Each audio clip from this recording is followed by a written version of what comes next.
বড় বড় 5 স্টার হোটেলগুলোতে মোমবাতি রান্না হয় কেন? মোমবাতি রান্না করে তারা কি এমন কাজ করে যা আমরা জানিও না? বাসায় যদি পুরনো মোমবাতি থাকে তাহলে আপনিও বানাতে পারবেন এই দামি জিনিসটি। এই মোম দিয়ে যে এত উপকারী জিনিস তৈরি করা যায় আমি নিজেও জানতাম না।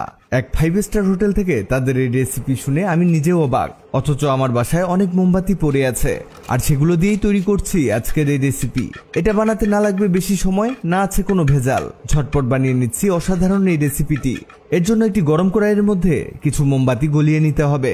আমরা এখানে বাসায় পড়ে থাকা জন্মদিনের ছোট মোমগুলোকেও ব্যবহার করেছি। সবগুলো মোম গোলানো হয়ে গেলে এর থেকে সুতাগুলোকে তুলে নিতে হবে।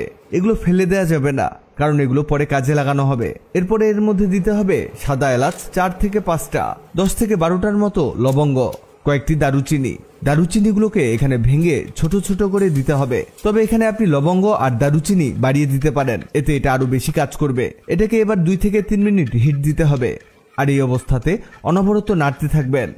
এটা হোক, এদিকে আমরা পানির মধ্যে দিয়ে দিব মাটির দিয়া। এগুলো আপনি খুবই কম দামে পেয়ে যাবেন। 20 টাকা দিয়ে 5 থেকে 7টা কিনতে পারবেন। এগুলো পানিতে দিয়ে ভালোভাবে ওয়াশ করে নিতে হবে। বিশেষ করে এর ভিতরের সাইডটা বেশি করে পরিষ্কার করতে হবে।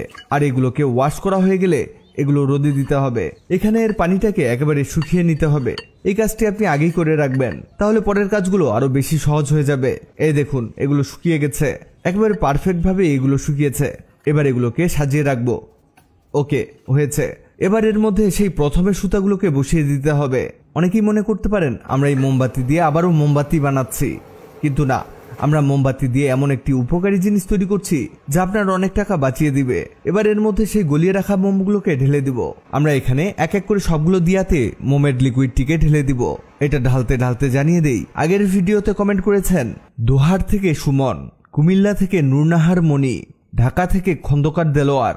আপনারা যারা কমেন্ট করেছেন আপনাদের ধন্যবাদ।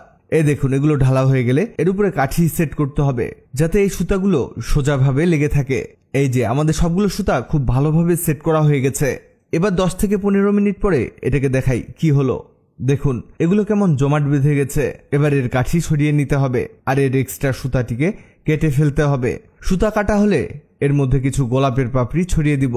এবার হয়তো বলবেন এটা তো মোমবাতি তৈরি হলো, এতে উপকারের কি আছে? প্রথমে মোম গোলানোর সময় আমরা এতে লবঙ্গ আরো কিছু মশলা অ্যাড করেছি।